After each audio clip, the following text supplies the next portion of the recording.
అమ్మయ్యా అయిపోయింది. చాలా ఇష్టంతో చేసిన స్వామి నిన్ను నమ్మాలంటే మనసు రావడం లేదు, కానీ అమ్మకు తప్పదు అనుకుంటా. అన్నా ఆ? నా విగ్రహం చాలా బాగుంది. ఏందన్నా ఈ వినాయకుడు? లేదు, ఇక్కడ ఏ విగ్రహాలు అమ్మడం లేదన్నా. అదేదన్నా అన్ని విగ్రహాలు ఉన్నాయి అమ్మనంటున్నావు? అమ్మనన్నా. విగ్రహాన్ని ఎందుకమ్మవన్నా? నేను అమ్మని, మీరు పోండి అన్నా ఫస్ట్. ఇట్లయితే నేను ఎట్లా బతికేది? క్షమించు స్వామి, నిన్ను నమ్మక తప్పదు అనుకుంటా. చంద్రవాడు అట్లా మాట్లాడుతున్నాడు, వినాయకుడు అమ్మని అంటున్నాడు. అన్నా ఆ? ఇక్కడ రండి.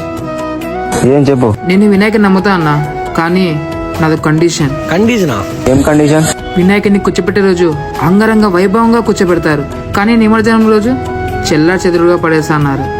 అమ్ముతున్నాని సంతోషించాలో, నిమజ్జనం రోజు నేను చేసిన విగ్రహాన్ని చూసి బాధపడాలో అర్థం కావడం లేదు. ఇక్కడ నుంచి తీసుకొని పోయే రోజు ఎంతో జాగ్రత్తగా తీసుకొని పోతారు. ఆయన ఉన్న రోజులు చాలా జాగ్రత్తగా చూసుకుంటారు. ఆయన నిమజ్జనం రోజు ఆయన కన్నా మీరే ఎక్కువ ఎంజాయ్ చేస్తారు. ఇంకా ఆయన పంపించేటప్పుడు చెల్లా చెదురుగా పడేస్తున్నారు. లాస్ట్ కి తల ఒక సైడ్, శరీరం ఒక సైడ్ కి పడేస్తున్నారు. చాలా మంది ఇలాంటి తప్పులు చేస్తున్నారు. కూర్చోపెట్టేటప్పుడు ఎంత నీట్ గా కూర్చోపెడతారో నిమజ్జనం కూడా అంతే నీట్ గా చేయండి.